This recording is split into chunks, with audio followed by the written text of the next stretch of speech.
Please be seated.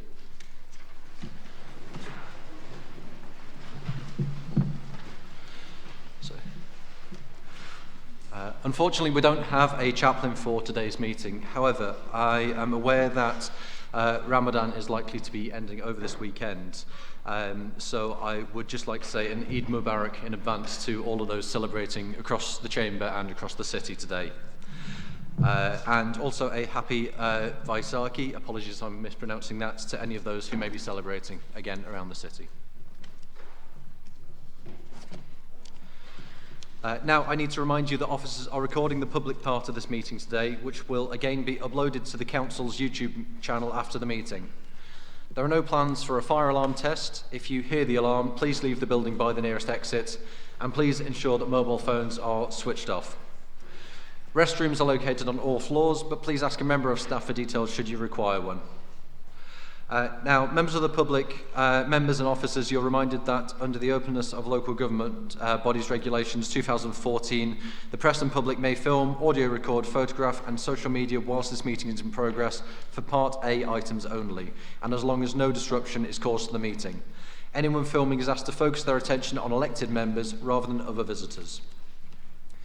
Now, very sadly, I have to report on the death in service of Andrew Kirkby, our assistant head gardener, who died in March. Andrew was only 53 years old and had worked at the council for over 21 years, maintaining Moor Park, Fulwood and green space in northern areas of the city.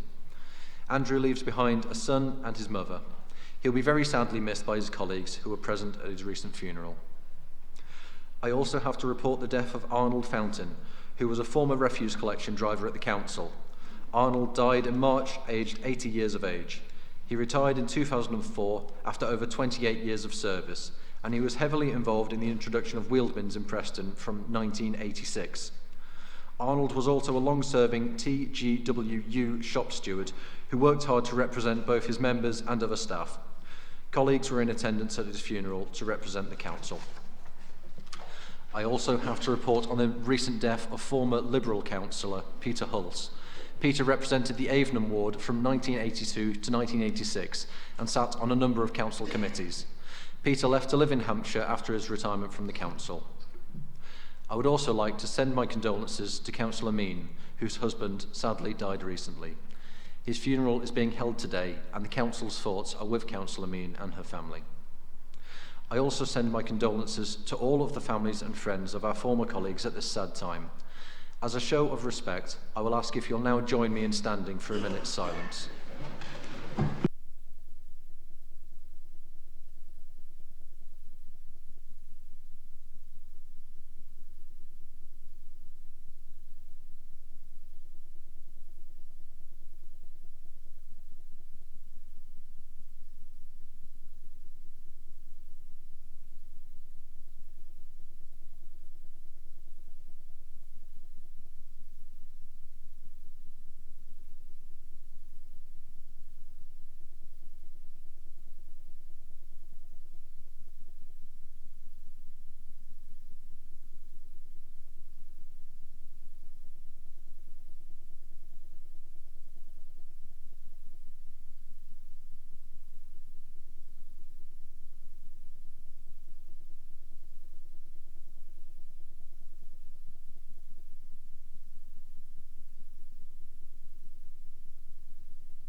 Now, there are a few members who are retiring from council this May, and therefore it is their final council meeting. Councillors Bax, Mrs Brown and Pomfret, and to reflect on your service, I would like to bring in your respective group leaders to say a few words. So first of all, if I can please bring in the leader to say a few words about Councillors Bax and Pomfret. Of course, thank you, Mr Mayor. I'll start with Izzy. Obviously, Izzy was elected to Deepdale in 2011. That seems quite recent, but it's actually 12 years ago. It was actually the first year that our administration got a majority under the former late Peter Rankin, so obviously we're all quite excited to be in charge of the city after some period. Izzy in his time served on 11 committees. That has included the chair of the Taxi and Miscellaneous Committee from 2019 onwards. and additionally 2022 onwards the chair of planning, so obviously very responsible positions within the authority. In terms of his work life, I know he has worked at the county for some time, including at the fostering department, so that's obviously helping vulnerable children into secure families, so it's essential work that he does for the citizens of Preston. I know in his spare time he's a very devoted dad and granddad with quite a large family. I know he enjoys eating out, and also what I didn't know is that he quite enjoys a Sunday morning walking. Not what I was up to on a Sunday morning, Mr. Mayor, after night down the local, but obviously he's very healthy and has that as a hobby, which he does with many of his friends. He's also an avid Chelsea fan, but I don't think we'll actually hold that against him. Obviously, a deeply religious individual. He's very involved with Quwwatl Islam. They're doing lots of work and have done lots of work, especially during the pandemic, making sure that the community and beyond were aware of vaccinations, to make sure we had the uptake of vaccinations, doing a lot around faith. It was really brilliant actually because the mosque at Izzy, I believe, has been involved with quite heavily, especially around education. There was a celebration after COVID. Both Nawida, myself and Adrian were there, and honestly it's one of the best meals I've ever had in my life. And you know, we felt very warm and humbled to be invited there and actually be celebrated by the community. As a councillor, he's been brilliant working around Alligating, helping set up PAC meetings, and also doing multi-agency forum work within Deepdale. But crucially as well, Holmslack Primary School, that now has a nature reserve within it, where a small one where kids can actually go and experience nature, and for all communities in that area who live in working class communities, terraced houses, they don't get access to nature all the time, and that now is within that school and being celebrated for the children. Also, in terms of personality, from what's seen of Izzy over these 12 years, he's very calm and thoughtful. Often politics has lots of arguments and disagreements, but Izzy's very calmly avoided all that, which I think says a lot about his personality. So I just want to pay tribute, Mr. Mayor, to his contribution to Deepdale, the council, and wider Preston. Thank you very much. And if I can also invite you to say a few words about Councillor Pomfret. Yeah, I'm glad I'm on my feet, so I don't have to sit down and stand back up again. Yeah, Nick, 2004 Nick was elected, obviously nearly 20 years ago, so that is something of a service as well for Ribbleton. Nick has served on 22 committees and outside bodies. He's been the chair of the Environmental Scrutiny Panel and the chair of the Housing Task and Finish Group. Nick was born in Preston. He's lived in Preston all his life, that's my understanding. A very long career working at Baxi, which actually was a worker-owned business in Bamber Bridge, which he felt very connected to, and then James Hall recently, and he's active on the pensions board and other things. What people may not know is Nick's from Romani ancestry, and apparently one of Nick's distant relatives was the first Romani professional football player in the UK. He played for Sheffield United. I'm not sure about England, but he did play for Sheffield United. England as well, my apologies. Nick is a man of many talents. He does Taekwondo, which is a black belt, so he's not the kind of person you want to get on the wrong side of. He has hobbies. He writes poetry. He's recently been a musician. But he also does things like he actually has tortoises and snakes at his house. Obviously, people not always that keen to visit his house, but he has a number of quite exotic pets. He's recently refurbished his house, which has included the construction of a large pond with some quite tropical fish. And this was filmed on YouTube, known as Pomfret's Ponds episodes, and they've actually had tens, 20,000s of views. If you actually see the fish, they're very large. So it reminded me of this quite, tacky 70s horror film called Piranha, the size of the fish he has within the pond. But you actually meet them, they're very gentle and they just eat out of your hand, I believe. So obviously, well known in terms of what he's done there. He's been married to Barbara for 4 decades. He's got many of his own children and grandchildren. Expert as DIY as well. He always helps them around the houses, the grandkids and the kids. Nick was proud to be mayor in 2014-15. It was a very interesting year. He performed Tai Chi on the grassy knoll. He appeared in the We Smile Better, supporting local businesses in Preston, and even went on a visit to China with the MP and others to celebrate trade. In Ribbleton, he's been a governor of Mornoff Primary School. Apparently he's, I'm told by Jonathan, occasionally a little late for canvas sessions, but he's been a very effective councillor over those years. He's challenged service charges by local housing associations successfully. He managed to helped get new gateway accommodation built at the former NHS site, and obviously done a lot of work to tackle crime and antisocial behaviour. And the really good thing about Nick is that he's genuinely a really nice person. You don't always get that in politics, and he's been a pleasure to work with. And what Nick is as well is independent-minded. Whether you're on the left or the right of the movement, he'll take people around what they contribute and what their ideas are and what they've done and the content of the character. So again, another fantastic pattern of service we need to commemorate. And a big thanks to both Izzy and Nick from our Labour group for the contribution to our community over those years. Thank you, Mr. Mayor. Thank you, and thank you, Councillors Mack and Councillors Pomfret. Councillor Pomfret was actually the first mayor in my term as in councillor, so thank you. I would now like to bring in Councillor Potter to say a few words regarding Councillor Mrs Brown. Thank you, Mr. Mayor. Oh, let me take this off first. Can I just firstly say a couple of words on Councillor Jolliffe, who's also he's retired from the council, obviously a year earlier than planned for personal reasons, just because I've always got along very well with Councillor Jolliffe, and even though when he lost his seat, he always took it with great grace and always cracked a few jokes, and he was always a top bloke, and I'm sure the Tory group will miss him, as will everyone else in this chamber. I did warn him I was going to say that. I'd give him a call the other day. Also, just a fond farewell to Councillor Pomfret as well from everyone in our side. You were a fantastic mayor and always someone that found the joy in this stuff in this chamber. I'm going to, excuse me, sorry. I have to come to Pauline. After 21 years of service, she's calling it a day on this chamber, and she has done 21 years of fantastic service to the people of Preston, and especially those in Ingle, Tanterton, Cottam and Lear. I can't name all the committees you've been on because I think you've been on them all in your time, and it would just take too long. But every single one of them, the staff and other members talk with such respect about your intelligence and your integrity and what you brought to everything you do in this building.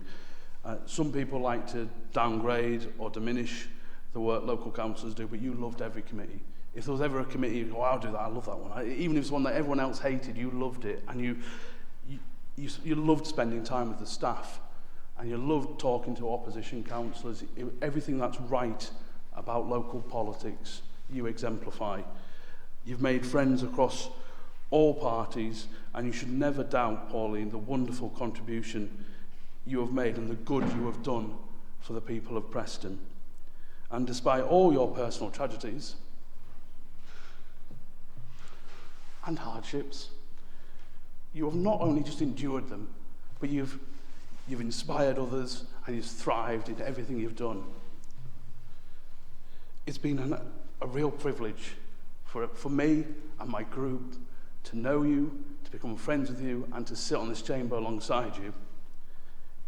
And whatever happens in the next few months, you will always have the respect of everyone in this chamber, and you will always, always know that you did right by the people of Preston. Thank you. Thank you very much. I would just like to take the opportunity, if I may, to add my own words of thanks to Pauline. Pauline, of course, has been my colleague in first England Tanterton and then the England Cottam wards. She's been my introduction to so many people and so many groups around the ward, and it has been an absolute pleasure to serve alongside her over the time that I have been here. I know that Pauline has got friends and admirers across the whole chamber, but across all of Preston. It's very rare that I ever go out and talk to people in the ward without at least someone asking after you. You have made a real difference to people across Preston, and thank you very much for all of your years of service. And thank you in particular from me for all of your help and support over this year as my mayoress. It's been an absolute privilege to have your experience and to have your help. So thank you very much, Pauline. Now, as has already been mentioned, of course, Councillor Jolliffe has retired recently. Apologies to Councillor Mrs Whittam if Councillor Potter may have stolen your thunder here, but if I can introduce you to say a few words, please. Thank you. Not like Councillor Potter to steal my thunder, is it really? I'd just like to say, Pauline, genuinely a lovely, lovely person, and you'll be greatly missed in this council chamber. And Nick, I remember the Morecambe Bay walk that we did when you first became mayor. That probably nearly killed me doing that walk, but hey, it was lovely. Yeah, Graham sadly agreed to stand down before his full term due to moving out of Preston, and he wants to spend more time with his family, which is understandable. I just wanted to personally thank Graham for his commitment and support during the last few years, and also for the hard work that he's done for the residents of Rural East.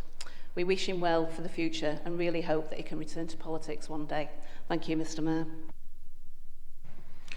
Thank you very much. And I would like to wish all of the retirees all the very best, and thank you, all of you, for the service given to the people of Preston over your time on this council.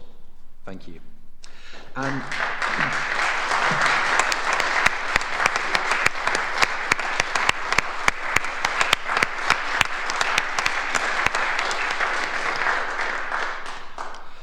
And I'd just like to say a thank you, good luck and best wishes to all colleagues who are standing in the forthcoming elections.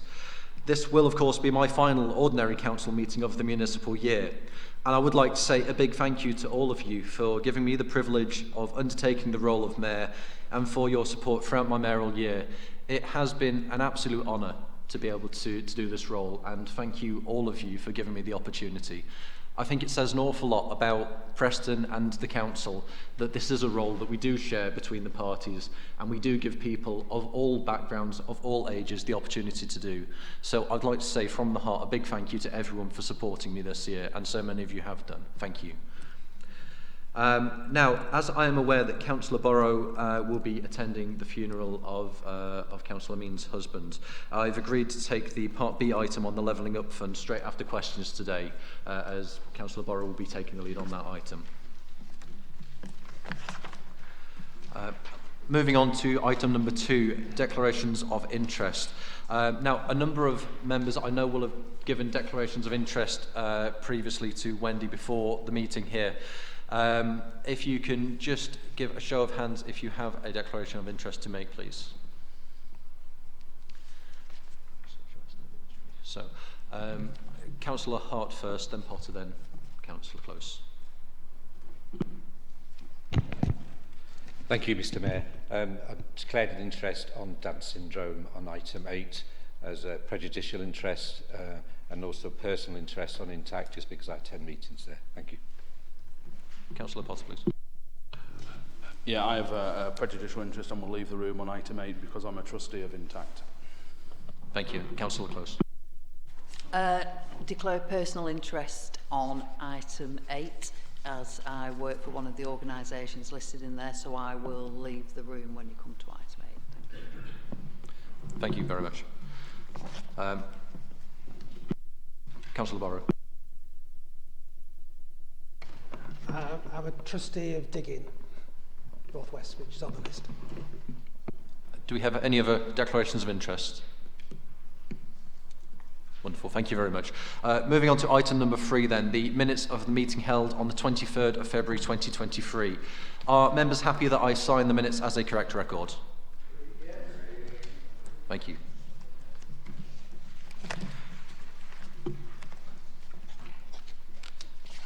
Item number 4 is questions from members of the public. However, none have been submitted on this occasion. So we'll move to item number 5, which is questions to Cabinet members, chairs of committees and representatives of outside bodies.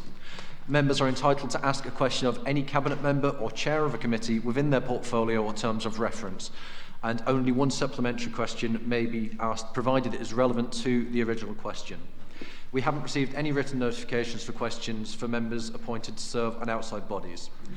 If anyone has any questions to ask on the information items on the agenda, including special urgency decisions, they should do so at this point, as another opportunity will not be given when we reach those items. So if you could please show if you have any questions.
Okay, thank you. Can I bring in Councillor Duckworth first, please? Thank you, Mr. Mayor. Question to Councillor Borrow. One of the most important considerations of any regulatory system is safety. As part of the taxi licensing regime, it is important to carry out spot checks to ensure vehicles are roadworthy and safe for use by passengers. In one local authority in Lancashire, a recent spot check highlighted 15 out of 16 taxis failing basic standards, and they were pulled off the road immediately. Can the Cabinet Member for Regulation advise what spot checks are carried out by this council, and is it not important to keep taxi users safe? Thank you. It is important that taxis are safe and they are checked regularly. I will write to every member of the council to give details of the regularity of those checks. If that's okay, I haven't got it to hand in terms of how often it's done, but I will make sure every member of the council gets it. Thank you. Any supplementary question? No. In which case, can I bring in Councillor Atkins, please? Thank you, Mr. Mayor. My question is to Councillor Nawida Khan, and it is Preston City Council able to provide an overview of the current situation around HMO accommodation, which is houses of multiple occupancy, as you know, in the city? In particular, what is termed exempt accommodation, which is essentially accommodation for vulnerable residents who require additional support at premium rents, which are given straight to landlords. And is this sector, according to the recent report from the Government Select Committee on Levelling Up Housing and Communities, and I've also seen this within my own ward in Ashton, which is generating most challenges for both the vulnerable constituents, because they are my constituents, who live in these HMOs, and for my constituents who live alongside these HMOs. In this regard, I'd like to know how robustly Preston City Council are able to utilise our own licensing system, which does contain elements designed to address antisocial behaviour problems of this nature within houses of multiple occupation. For example, at section 14 of the licensing section, which is for HMO licences, it says the licence holder must take reasonable and practical steps to prevent or, where appropriate, reduce antisocial behaviour by persons occupying or visiting the houses. So if it's possible to have an idea of when, if that is ever used, and if it is used, if it's ever successful. Thank you.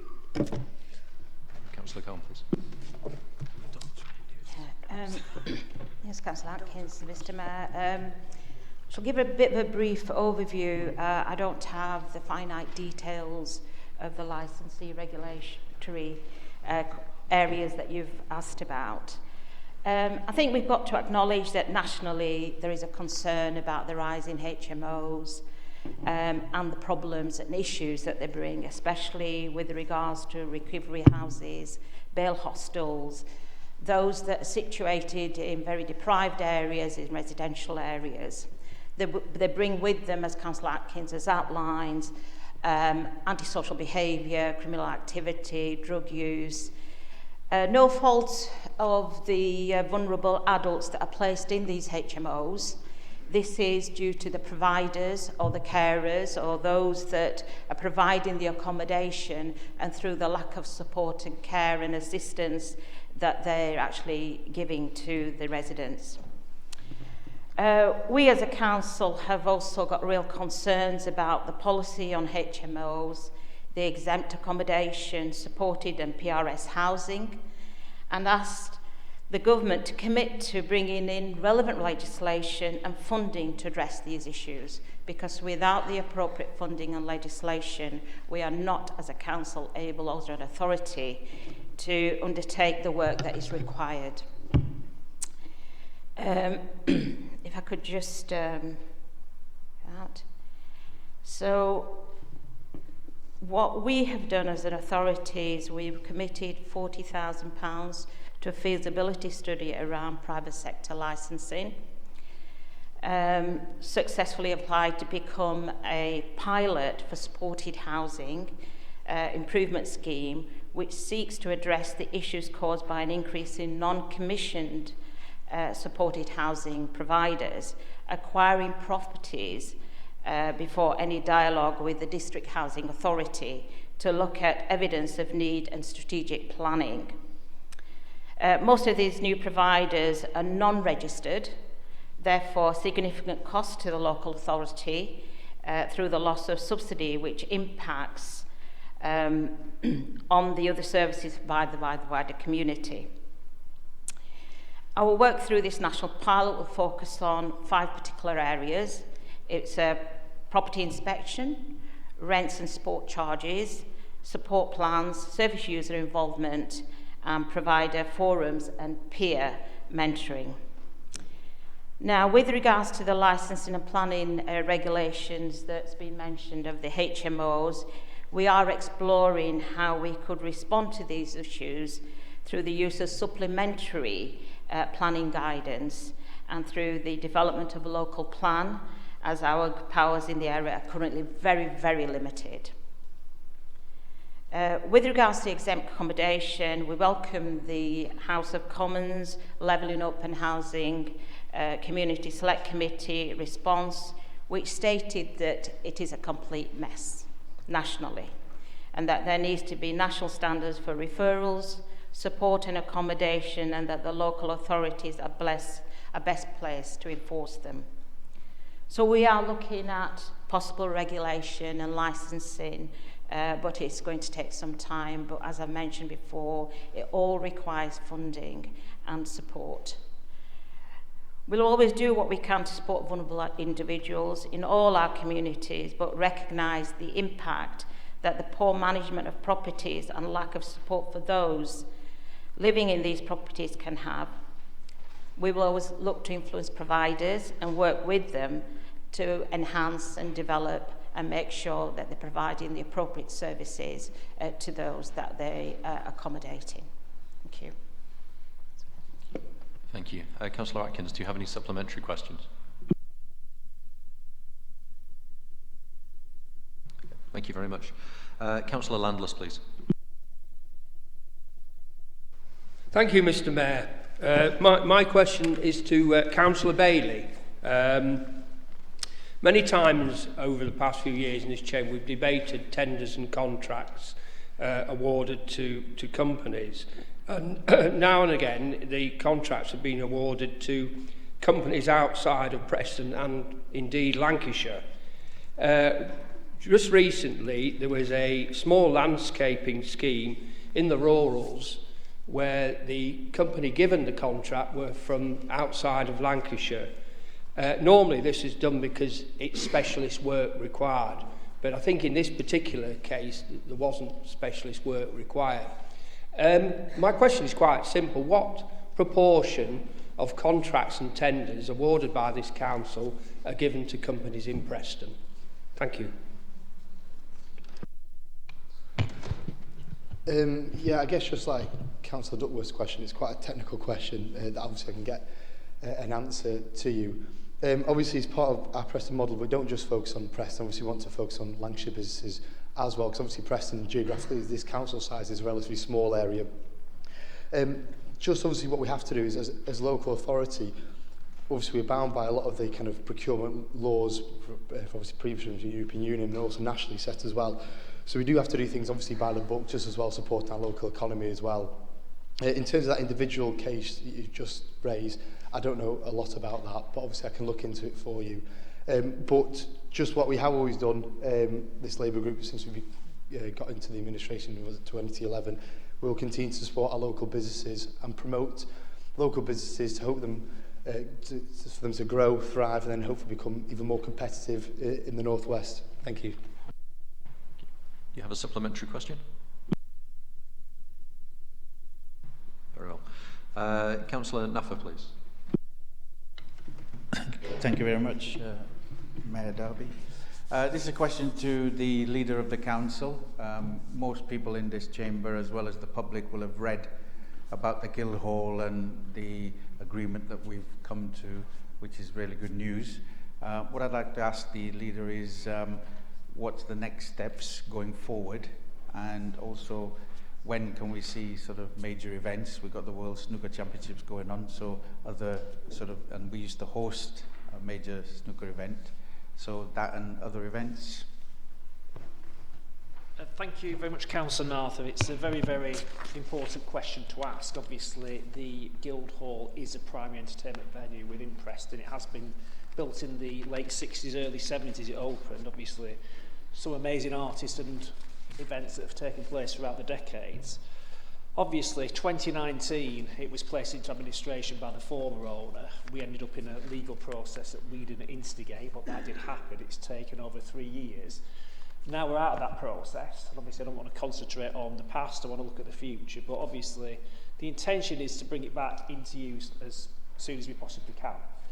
But to do that, obviously, we need to have a viable business case, we need to look at potential discussions with external funding bodies, and also, you know, improve the physical infrastructure of it, because we're having to spend a lot of money currently on fire safety and the rest of it. But I do think this administration is really keen to do things quite differently when we do bring it back into use. Obviously, you know, handing 999-year leases to business people in the area that take it on, it takes away a lot of the accountability that we have. So we're looking to do it very differently going forward. We'll keep all options open going forward. But in terms of the time scale, obviously we're in the middle of an election period, so we can't do it now. But as soon as we can, after the elections, we'll have an options appraisal, a business case, and try to get it up and running as soon as we can. Whether we can promise Panto for Christmas, I'm not sure, but obviously, you know, it is something that's been a missing piece of our jigsaw in the city centre. We're determined to get it back as soon as we can, but making sure it's sustainable, because we just don't have the funding, like in terms of the references to HMOs, we don't have the funding to deal with running a venue that's going to lose a lot of money again. So we need to bring it back as soon as we can. So thank you very much for the question. Thank you. Do you have a supplementary? No, thank you. Thank you very much. Councillor Walker, please. Thank you. Question to Councillor Burrows regarding call-in deadline. And I'm sure the frustration that I try to explain to you now, everybody's had the same issue. Just recently, a neighbour, a resident of my ward, received a letter from planning giving them a deadline date of the 14th of April. Subsequently, neighbours close by to that resident received another letter 4 days later giving them a deadline of 18th of April, which was a different deadline than the first letter that other people had received in the area. And then again, when the councillor gets the deadline, it again is another date set from another period with a count of 21 days. And my point is that for all of us here, we've all had situations where we've wanted to help the residents with planning applications that have gone in that they don't like. However, wouldn't it make more sense that the deadline that was set for everybody, residents and councillors and applicants, were the same date?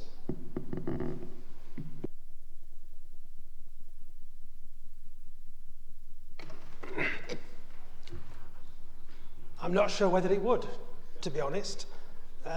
Councillor Walker was late in his application for a call-in, and clearly that's happened to other members who've done call-ins and been out of time, and council made a decision in terms of the timescales for all these things. If Councillor Walker wants to raise with me ideas on changing the timings of all these things, he's at liberty to write to me, and I will engage with officers to see if there's any merits in any of the comments that he's made this afternoon. Thank you. Do you have a supplementary question? No. Councillor Hull, please.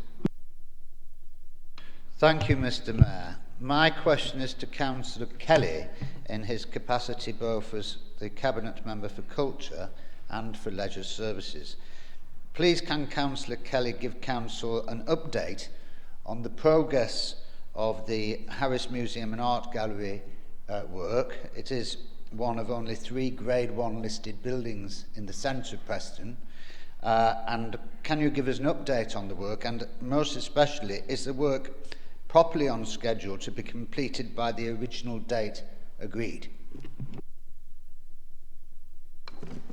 Thank you, Jimmy, for such an interesting question. In terms of building terms, it's on schedule. The building has a unique ability to throw up weird things. So just to give you an example, there were 12 fireplaces just buried in the back of walls all the way through the building as we've gone through. The mayor did get an opportunity to have a little bit of a tour around. Substantial work's gone on. We've done the re-piping of the central heating system to make sure that remains robust.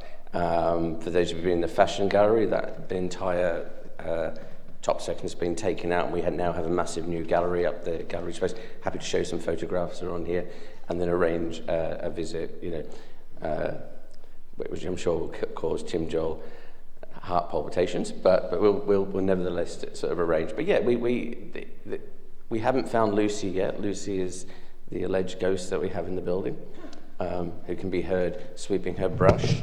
Thank you. Sweeping her brush at the closing of the building in the evenings.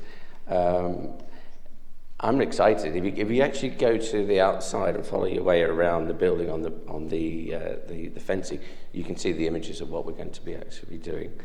And we're going to keep the public informed as we go along of the progress. And so we've got rid of all the asbestos. Buildings of that age and subsequently have asbestos. Just a little story. There was a flood down in the storage area in about 1975, 76. And we discovered why, because they sent a camera down as part of the work and found a Coca-Cola bottle, which has yet to be extracted. But when it is extracted, if it's full, I'm prepared to have a tasting and see what it's like. So thank you very much. Thank you. Is there a supplementary question? No, that's fine. Wonderful. Councillor Saxena, please. Thank you, Mr. Mayor. My question is to Councillor Rawlinson. Is Councillor Rawlinson aware of the arrangements which have been put in by the Electoral Commission for us to record the number of people who have been excluded from polling stations for not having voter ID?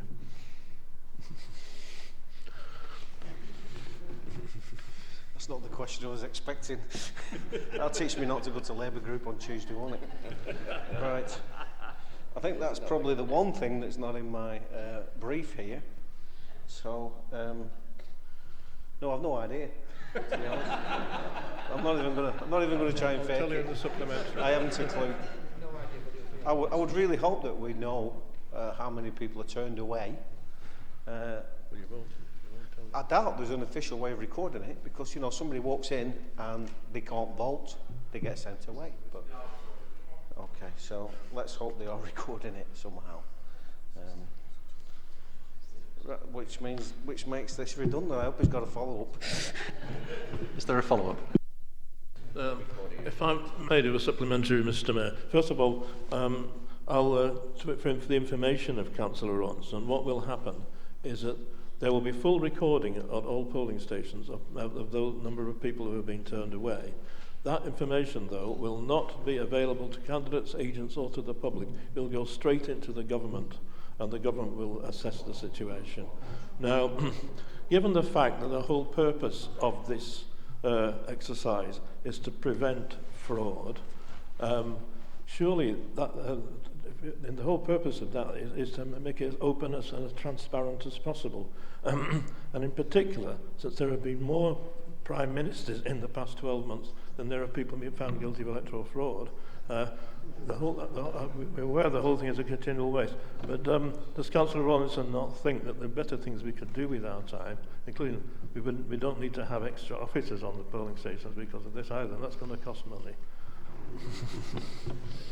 I just can't believe it. The secrecy is ridiculous, because I could get 10 of my mates to go without ID to the polling station. So the figures, they're hiding them, and yet they could be manipulated quite easily. They could be exaggerated. I don't know. I really don't see the point. The elections officers and the staff across the council who've been working with them, community engagement, the contact centre, doing everything they can to reduce the chances of someone not being able to vote. But I still do expect turnout to be lower, even lower, than it already is in local elections. I could be wrong. Maybe there'll be a kickback. People saying they're not stopping me from voting and actually go and vote when they don't normally vote at local elections. It's possible, I suppose, but I'm not expecting it.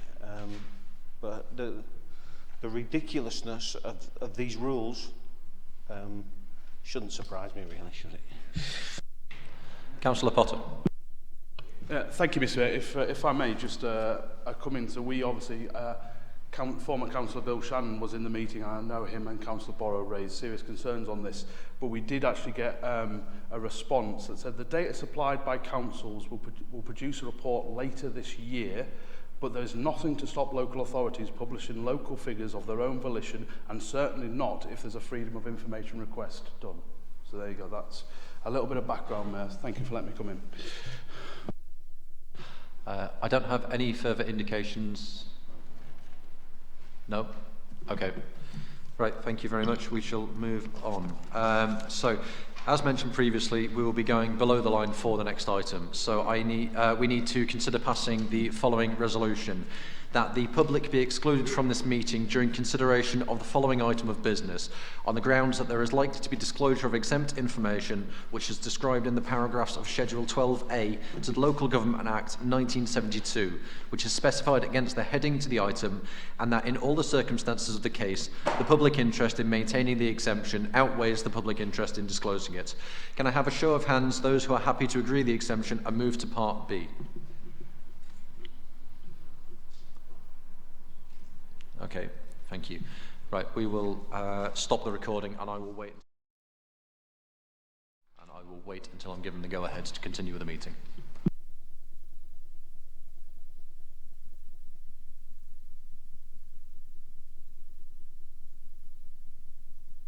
Okay, wonderful. So, moving on to item number 6, a report on regulatory services software update. Councillor Borrow, I believe you're again moving the report. Okay, Mr. Mayor, this is fairly straightforward. The software we've used for all our licensing systems, taxi licensing, environmental health, all that area, is software that's been developed by Civica 30 years ago. We've been using it for 25 years. It's out of time. It's going to stop supporting it.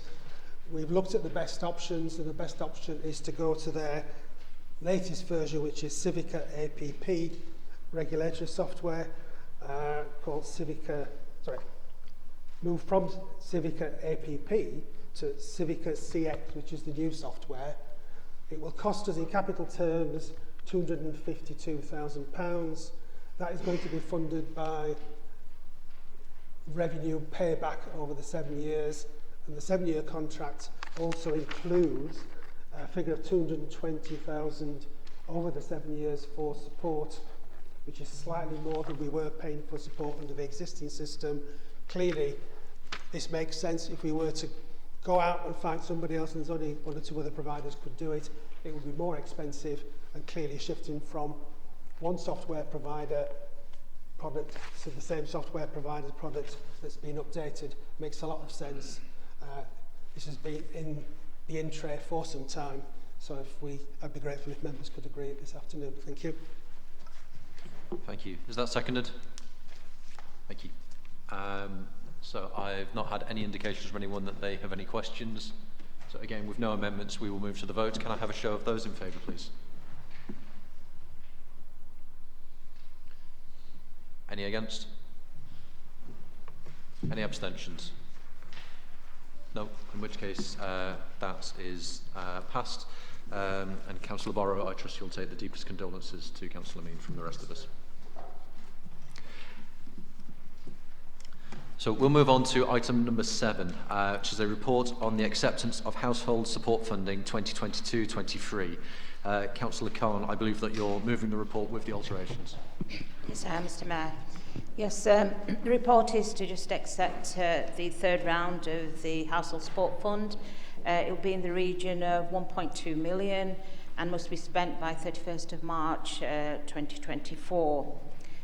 Within the report, we've also asked to approve the funding and employ staff to administer the HSF funding this time round, with fixed-term contracts until March 2024.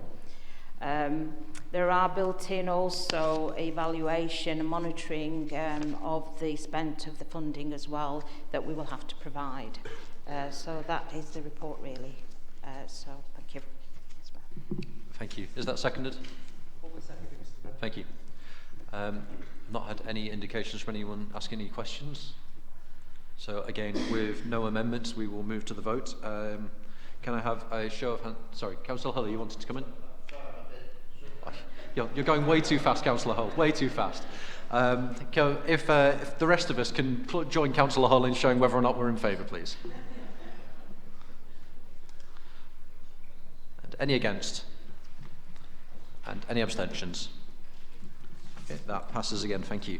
Moving on to item number 8. It's a report of the UK Shared Prosperity Fund Delivery Plan. An alteration to the report was published on Tuesday and a hard copy has been placed on your seats. I haven't declared an interest yet in this. I've been debating whether it mentions Lancashire Community Finance, of which I'm a director, but I'm appointed by the council. It's in my register of interest. It's not really conflicting. I get nothing from it, so I'll just declare it, and I'm going to stay and vote. Good. Has anyone else not declared an interest on this item that perhaps should have done? No. In which case, sorry, Councillor Nutfair. I think associate for PMF, so I don't know whether that counts, but yeah, declare it. Preston Muslim Forum. I don't know. Okay. With no further indications then, if I can bring in Councillor Brown, I believe you're moving the report with the amendments. Mr Mayor, thank you very much. Yes, I'll be brief on this. Obviously, this is the shared prosperity funding we received. It was announced on the 15th of December that we received this funding. It's over £5 million. Obviously, one of the few benefits of the European Union, even though this is less money going into our communities, we have control of it. So this report is about our shared prosperity plan. It's going to align very closely with Towns Fund and Levelling Up.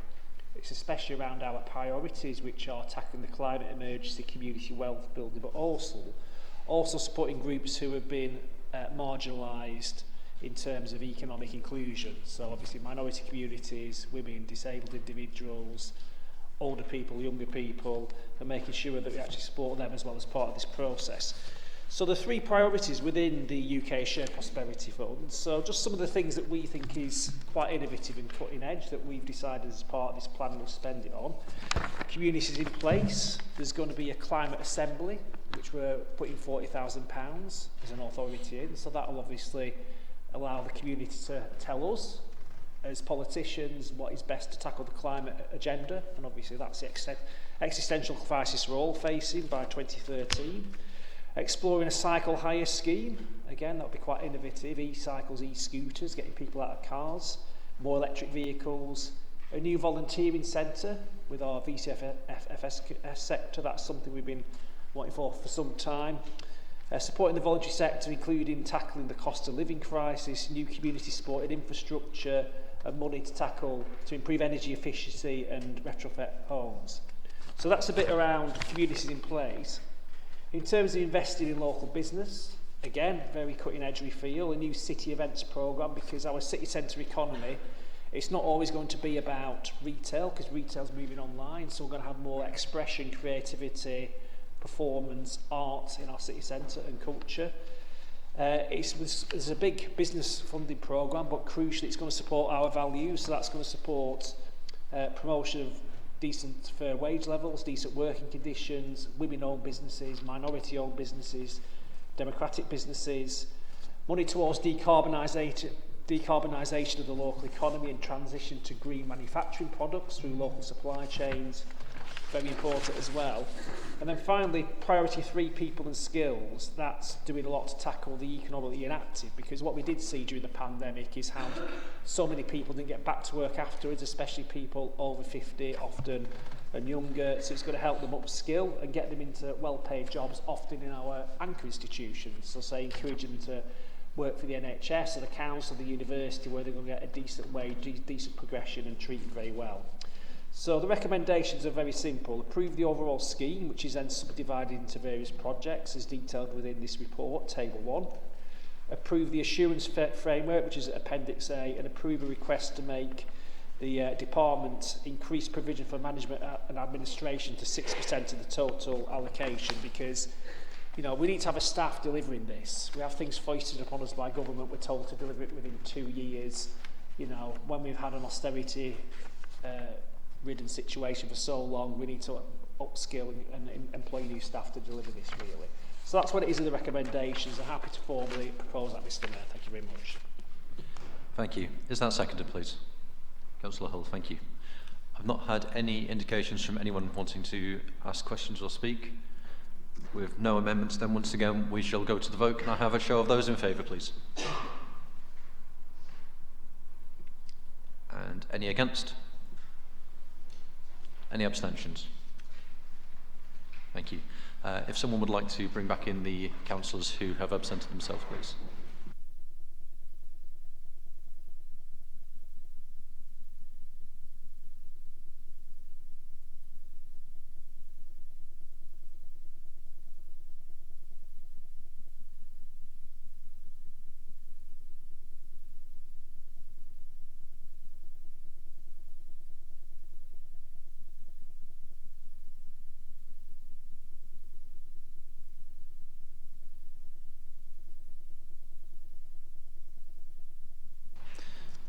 Thank you very much. Okay, moving on then to item number 9. Item 9 is a report on the reappointment of independent persons and co-opted parish councillor to the Standards Committee. Councillor Rawlinson, I believe you're moving this. Happy to just move this, Chair. Thank you. Seconder, please. Councillor Brown, thank you. Any indications from anyone to say anything? Okay, in which case we'll move to the vote. Can I have a show of those in favour, please? And any against? Any abstentions? Okay, moving on to item number 10, the notification of changes to the membership of committees. Are there any changes to be reported? Nope. Okay. Item 11 is a notice of motion submitted by Councillor Wise on safe transport at night. Councillor Wise, would you like to formally move the motion and speak on it, please? I'd like to speak, if possible, please, Mr. Mayor. I think the council are aware of my interest in women's safety, but this time I'm not talking about safety in the home, but safety for people who work at night and they're travelling to and from home, from work at night to go home. And of course, this concern is not just about women. However, it is women who are increasingly worried about their safety when travelling at night. My union, Unite the Union, has a campaign called Get Me Home Safely. This campaign was motivated by an incident that occurred in August 2021 when a Unite activist was sexually assaulted on her way home from work after midnight. She'd been asked by her manager to work until 1 o'clock in the morning and was promised paid transport home because the last bus was at 12:30 a.m.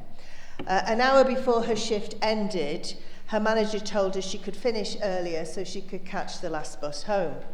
However, the last bus never arrived and she was left to travel home alone late at night and she was sexually assaulted. Journeys to and from home at night can expose workers to violence, the threat of violence, or fears about safety and security. Research shows that women feel particularly vulnerable when travelling to and from work. Waiting at a bus stop in the dark, walking home at night can be really scary. A government survey found that 57% of women say they don't feel safe when using public transport. 84% of women said they felt unsafe waiting for a bus after dark, which I feel is actually a real indictment on society, isn't it, that you can't actually safely wait for a bus at the bus stop. There is a need for safe transport home from work. Many workers find it difficult to access safe transport following a late shift. And of course, we're all painfully aware of the possible consequences of women journeying alone at home, particularly since the brutal kidnap, rape and murder of Sarah Everard. And it's a sad fact that only 2% of victims report sexual harassment on public transport.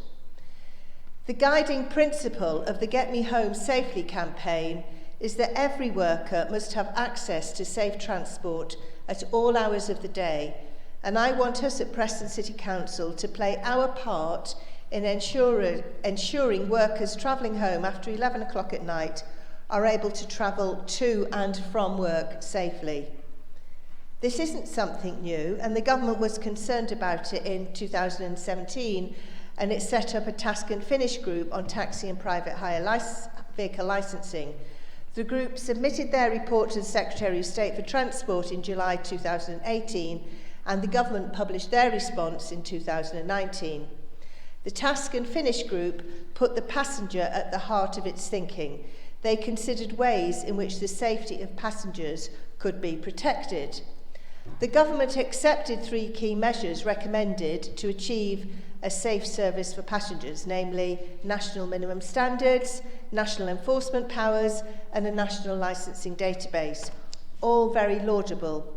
But what has actually happened since 2019? Very little, unfortunately, which is why in this motion I'm calling on the Leader and the Chief Executive to make representations to the Government to bring forward the national minimum standards for taxis and private hire vehicles as set out in the recommendations of the Government's Task and Finish group. Also, the motion does call for a lowering of fares and opposes cuts in public transport funding and asks our MPs to use their voice on this. Perhaps not surprisingly, we're calling for the municipal ownership of public transport, including bus services, especially for nighttime and off-peak services. And there is action for us as a council. I would like us to adopt a policy on safe transport at night, which could be considered by the council's licensing committee. East Dunbartonshire's council licensing board has made safe transport home a requirement for any venue applying for a new or 1 AM licence. If we do something similar, this will significantly benefit the safety and well-being of hospitality workers, particularly women. I hope that you will support this motion. I move. Thank you. Thank you, Councillor Wires. Is that seconded, please? Would you like to speak on that? No. Okay. Now, there has been an amendment submitted by Councillor Mrs Whittam, and a copy was published yesterday, and a hard copy has been placed on your seat. Councillor Mrs Whittam, would you like to move the amendment with an alteration, I believe? Thank you, Mr Mayor. I'm happy to propose this amendment to the original notice of motion put forward by Councillor Valerie Wise. I'm sure all of us in this chamber agree, Valerie, and we do, that all workers, and in particular women and young girls, should be able to travel safely to and from work. However, it's always difficult when model notices of motion produced by others are adapted to make them fit to a different authority. The notice of motion produced by Unite asks for a number of things, including authorities to develop a new policy that will make granting of new late-night licences dependent on venues putting on free transport for staff after 11:30 p.m. in an effort to protect people who cannot afford a taxi fare and who are often forced to walk home. It is really a great idea, but unfortunately it is not legally enforceable here at Preston. Unite notice of motion is specific to their members who work in hospitality and the transport industry, and I understand totally, Valerie, why you have decided to try and adapt to fit this to Preston. However, I think there are a number of things that we can do, and I've tried to capture these in our amendment to strengthen the aim of the original notice of motion to ensure that people are safe to travel late at night. I do totally agree that this council should have a policy on safe transport at night, but we can only encourage premise licence holders to adopt the policy for their workers to ensure their safety. We can't do anything else. We haven't got the powers here at Preston, but encourage, it would be great if we could encourage, and it would be great if premise licence owners take this on. The call for lowering of fares and the public ownership of buses is not going to solve the genuine issues raised in this notice of motion. Bus fares currently are £2 each way. The prices have been reduced and frozen, and that's still going on until June, but that won't solve the danger or the issues that are raised in your notice of motion. We totally support bringing forward the national minimum standards for taxis and private hire vehicles, as instigated by the Right Honourable John Hayes MP, Conservative by the way. But once implemented, this will have significant costs for this council to comply with the new regime. Councillor Wise, your notice of motion refers to the lack of law enforcement and the lack of training, but neither of these important issues are tackled in your recommendations. So our amendment asks for the Leader and Chief Executive to write to both the Chief Constable and the Police and Crime Commissioner to see what is currently being done to tackle sexual harassment on public transport. I'm not sure where you get your figure of 2% from, but it would be good to know the facts relating to Preston. We are also asking what is being put in place to encourage more victims to speak up and report these crimes. Something I'm sure you'll agree that is really important, and we need to be confident that people will come forward and report these crimes. Finally, as you're aware, the Overview and Scrutiny Management Committee have scrutinised the bus service operators and are due back to give an update to that committee. It is sensible then to ask them about this issue, how they deal with any cases of sexual harassment on their buses and how their staff are trained to deal with incidents. Our amendment adds to your notice of motion, and I do hope that you don't turn down these positive recommendations, which will help this council understand the issues and rightly come up with very important solutions. Thank you, Mr. Mayor. Thank you. Is that seconded, please? Councillor Mr. Whittam, would you like to speak on the item? Please go ahead.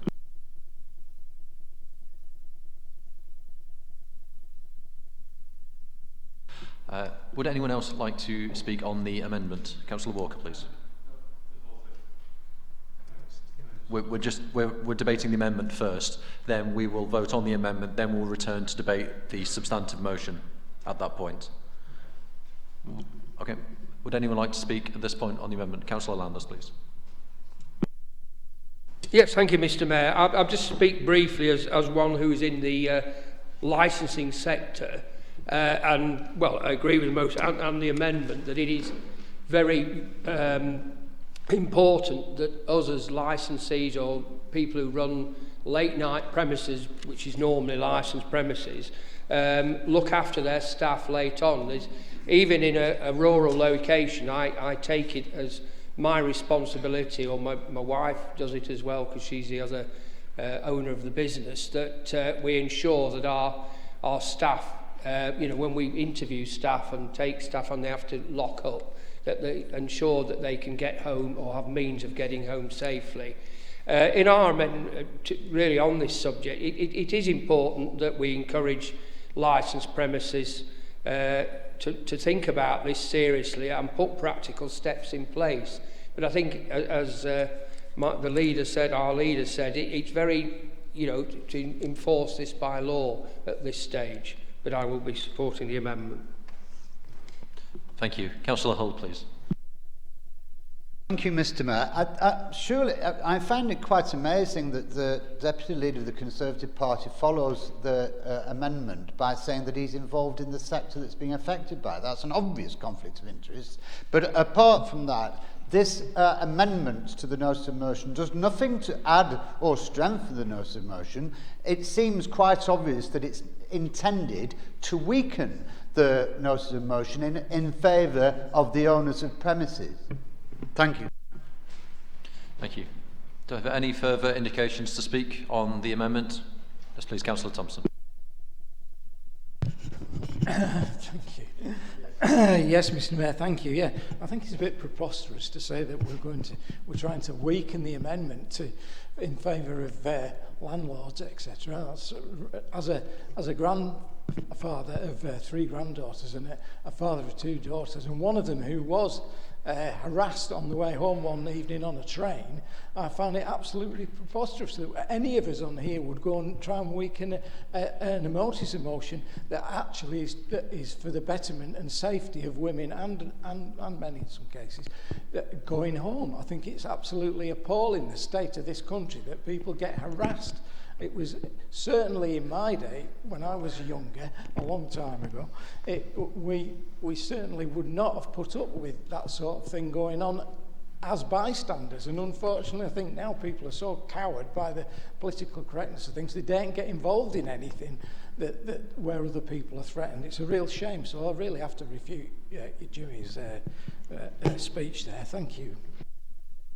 Thank you. Councillor Brown, please. Yeah, just really briefly, I mean, some of the points you're raising are very valid, so we appreciate your contribution there. We just feel that we can deal with these outside this process. This is a union-backed motion, and obviously what the unions want is that the motion will be as similar in each city or town as possible. Obviously, we're a district council, it's probably aimed for unitaries, but we just feel it's not appropriate to look at amendments at this stage. But everything that you're saying is a welcome contribution, and we can do it outside this process. Thank you very much. Thank you. Councillor Henshaw, please. Yeah, Matthew's just said quite a bit then of what I would say. I do think you've added some good points to this, but sadly you've taken two of the really key points out of this. The publicly call for the lowering of fares and oppose any cuts to public transport and getting our MPs involved and calling for municipal ownership of public transport. Those are key, and I'm sorry I can't support your amendments because of that. Thank you. Thank you. I've had no further indications to speak, so I will go back to Councillor Mr Whittam, who seconded and reserved his right to speak, at which point I will then return to Councillor Wise. Thank you, Mr Mayor. I think it's important to say that everyone in this chamber probably agrees with the sentiment in the original motion. How could we not? Councillor Thompson's pointed out, and Councillor Whittam has already said, the safety of all when they're travelling on public transport at night, but in particular women and girls, is paramount. So that goes without saying. I think we're all hugely supportive of that. However, and again in response to Councillor Henshaw there, I would suggest that the inclusion in the original motion of municipal ownership of the buses, the transport, conflates the issues that we're talking here. I think it completely confuses it, and it should have stood on its own. Councillor Whittam's amendment, for me, is supportive, and it's clear in what it's trying to achieve. It's concise, it focuses on the issues and directs the council to the people that actually can make a difference, and importantly, therefore, is achievable. And I would urge you to consider the amendment and don't reject it just because you can. Thank you. Thank you. Councillor Whittam. Councillor Wise, please. Yeah. I agree with lots of what's been said, and I agree with lots that's actually been added to this motion. But it's a pity you had to take out the bullet points about lowering of fares and the taking into municipal ownership public transport. If that hadn't been there, I would have gladly accepted the proposed changes.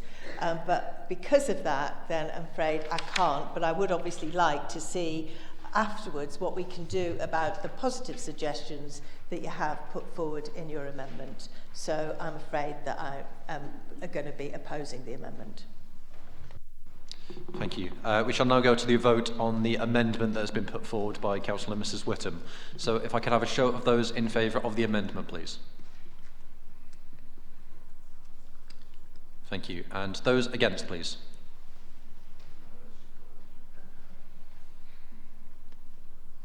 And any abstentions?